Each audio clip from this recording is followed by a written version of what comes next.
Hello दोस्तों, मैं हूं अभिषेक कुमार। तो आज हम बात करने वाले हैं एंड्रॉयड के बारे में। हाल ही फिलहाल में कल 9 सितंबर को एंड्रॉयड 11 रिलीज़ कर दिया, गूगल ने ऑफिशियली रिलीज़ हो चुका है। तो बात करें तो एंड्रॉयड शुरुआत कैसे हुआ। 2003 में 4 लोगों ने एंड्रॉयड की शुरुआत की एज ए प्रोजेक्ट, जो कि एक लिनक्स पे बेस्ड था। उसके बाद में 2008 में पहला फ़ोन आया एंड्रॉयड का, HTC ड्रीम। जो HTC कंपनी थी उसने निकाला था, HTC ड्रीम फ़ोन निकाला था उसने 2008 में पहली बार।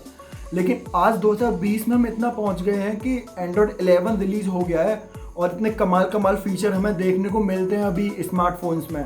तो शुरुआत बेसिकली हुई थी कि 2007 में ना एप्पल ने अपना पहला आईफोन लॉन्च किया था।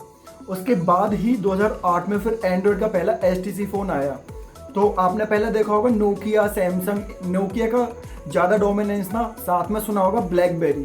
तो मार्केट का 50% शेयर ना ब्लैकबेरी होल्ड करता था उस टाइम पे मोबाइल फ़ोन्स में। लेकिन जैसे ही उसके बाद आईफोन रिलीज़ हुआ तो थोड़ा मोबाइल फ़ोन में स्मार्टफोन का कॉन्सेप्ट आया सामने, तो रेवोल्यूशनरी चेंज था आईफोन। उसके बाद में फिर 2008 में एंड्रॉयड भी आ गया। एंड्रॉयड 11 कल रिलीज़ हुआ है, तो अभी हम बात करेंगे एंड्रॉयड 11 के बारे में कि कैसे एंड्रॉयड 11 में क्या क्या नई चीज़ें आई हैं, कैसे वो सिक्योरिटी और अच्छी कर रहा है। अभी कुछ दिन पहले एप्पल ने अपना iOS 14 लॉन्च किया, जिसके बाद काफ़ी सारी ऐप पकड़ में आई हैं ऐसी जो कि यूज़र का डाटा इलीगली एक्सेस कर रही थी। जैसे टिकटॉक था, यूज़र का डाटा वो क्लिपबोर्ड से एक्सेस कर रहा था जिसकी उसे कोई ज़रूरत नहीं है। तो इसी तरह से और भी ऐप पकड़ में आई थी। तो अभी हम देखेंगे कि एंड्रॉयड ने कौन कौन से नए सिक्योरिटी फीचर अपने एंड्रॉयड 11 में ऐड किए हैं। इस फीचर के साथ तुम क्या कर सकते हो कि कोई भी ऐप तुम यूज़ कर रहे हो जो कि तुम बार बार यूज़ नहीं करते हो, कभी कभी यूज़ करते हो, तो उस ऐप को यूज़ करते टाइम सिर्फ तुम उस ऐप को वन टाइम परमिशन दे सकते हो। उससे क्या होगा कि उस ऐप के पास सिर्फ वन टाइम परमिशन होगी। जैसे ही वो ऐप क्लोज हो जाएगी उसके बाद उसकी परमिशन चले जाएंगी। यहीं पे दूसरा फीचर जो सिक्योरिटी का ऐड किया है वो क्या है, ऑटो रीसेट परमिशन का। मान लो कोई ऐप काफ़ी दिन तक तुम लोगों ने यूज़ नहीं की है, तो उसके बाद क्या होगा, एंड्रॉयड 11 का जो सिस्टम है वो क्या करेगा, उस ऐप की परमिशन ऑटो रीसेट कर देगा, सारी परमिशन उसकी ख़त्म कर देगा। जैसे ही उसके बाद वो परमिशन फिर से देनी पड़ेगी अगर यूज़र फिर से उस ऐप को आगे यूज़ कर। तीसरा फीचर आता है डोंट आस्क परमिशन अगेन का। इस फीचर में क्या होगा, मान लो तुमने कोई ऐप चलाई, उसने परमिशन मांगी लेकिन तुमने ना डिनाई कर दिया, फिर से उसने मांगी, तुमने फिर से डिनाई कर दिया। अगर तुमने उसे एक बार से ज़्यादा परमिशन डिनाई कर दिया तो वो ऐप तुमसे फिर से परमिशन नहीं मांग सकती है। तो मैं उस ऐप को अगर परमिशन देनी है तो तुम्हें खुद से सेटिंग में जाके उसे परमिशन देनी पड़ेगी, वो ऐप खुद से कोई परमिशन नहीं ले पाएगी। तो ये 3 जो सिक्योरिटी फीचर है मेन ये एंड्रॉयड 11 ने ऐड किए हैं। इसके अलावा और भी काफ़ी सारी चीज़ें ऐड की हैं, जिसमें आता है एक बबल, चैट बबल का। जैसे कि बहुत सारे लोगों ने यूज़ किया होगा, मैसेंजर्स यूज़ करते होंगे, कोई मैसेज आता है तो तुम कोई और ऐप यूज़ कर रहे हो तो उसका एक बबल बन के पॉपअप हो जाता है। इसी तरह से एंड्रॉयड 11 ने अब वो इनबिल्ट कर दिया है एंड्रॉयड में। तो अब मैसेजिंग जो ऐप होती है ना अपनी एंड्रॉयड की, उसमें भी ये वाला फीचर देखने को मिलेगा, चैट बबल वाला। इसके अलावा एक फीचर और ऐड किया है, वो है हिंज सेंसर्स का।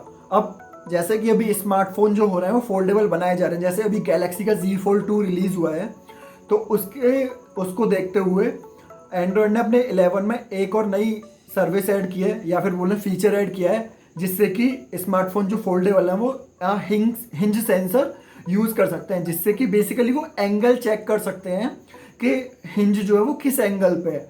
तो देखते हैं आगे कंपनियां इसको किस तरह से यूज़ करती हैं कि इस हिंज का जो एंगल है उसको यूज़ करके और कौन सी नई सर्विसेज हमें देती हैं कंपनियां।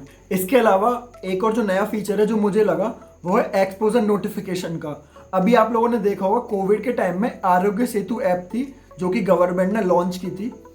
उसमें क्या होता है कि कोई भी अगर कोविड पॉजिटिव व्यक्ति है वो तुम्हारे आसपास होता है तो वो तुम्हारी लोकेशन और ब्लूटूथ को यूज़ करके तुम्हें बता देगा कि तुम खतरे में हो।